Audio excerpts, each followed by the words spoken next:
So presented to us today was a 41-year-old female who was consulted for a dietitian visit by her physician who wants her to lose some weight. According to the patient, she has tried several times with other diets in the past. None have been successful. She gained a majority of her weight throughout her 2 pregnancies and never lost it, and has been steadily gaining weight since.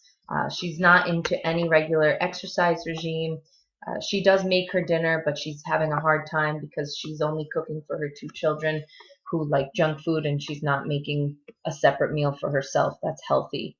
She's a non-smoker. She does have occasional alcohol use, but she's been feeling fatigued and does not have much energy.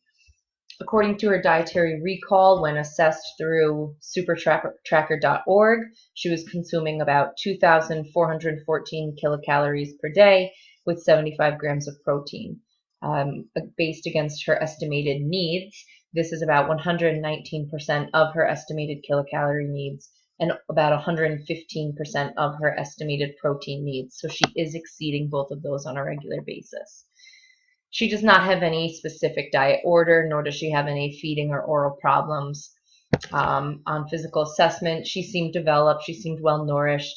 Her blood pressure was slightly elevated, but there were no other indicators of any dietary issues or malnutrition. When looking at her anthropometric measurements, we see that she is in the overweight classification according to her BMI. She gained a lot of weight about 20 years ago, but this is not significant. It's been a slow and steady gain, so nothing we're worried about metabolically. Some blood work that we've gone over has been elevated glucose, elevated HDL, elevated glucose, elevated triglycerides, and a low HDL. These are indicators of a poor diet, high lipid diet. We do want to get her exercising more and bring these labs back down. Estimated nutritional needs for this patient, we are leaving her at a 20 to 25 kilocalorie per kilogram estimation. This is for weight loss. This brings us to about 1618 to 2023 kilocalories per day total. Her protein needs, we stick with about 0.8 grams per kilogram. This brings us to 65 grams per day. And her fluid intake, because she's not in any major disease states or any hypermetabolism, we will keep her at 1 milliliter per kilocalorie per day. So that again brings us to 1618 to 2023 milliliters per day, or about 1.6 to 2 liters a day. I think with this patient, the biggest issue we have here is her excessive protein and energy intake.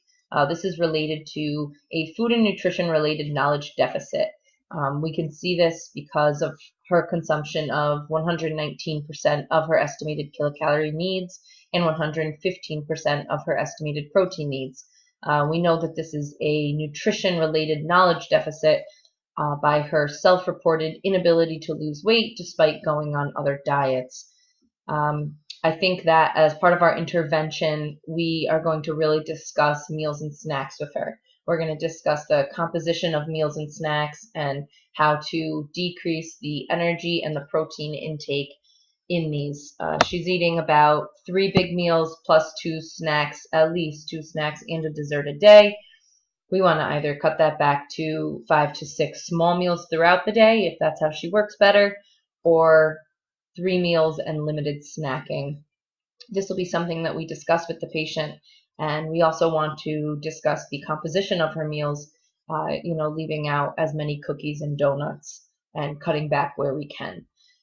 So in order to monitor this intervention, we're going to be looking at her total energy intake, her total protein intake, and monitoring her weight. We want to see her total energy consumption decrease to 100% of her estimated needs, and her total protein consumption decrease to 100% of her total estimated needs. And we want to see both of these in about 2 weeks. We do want to monitor the weight. We want to see about a 1 pound weight loss per week until she reaches her target weight.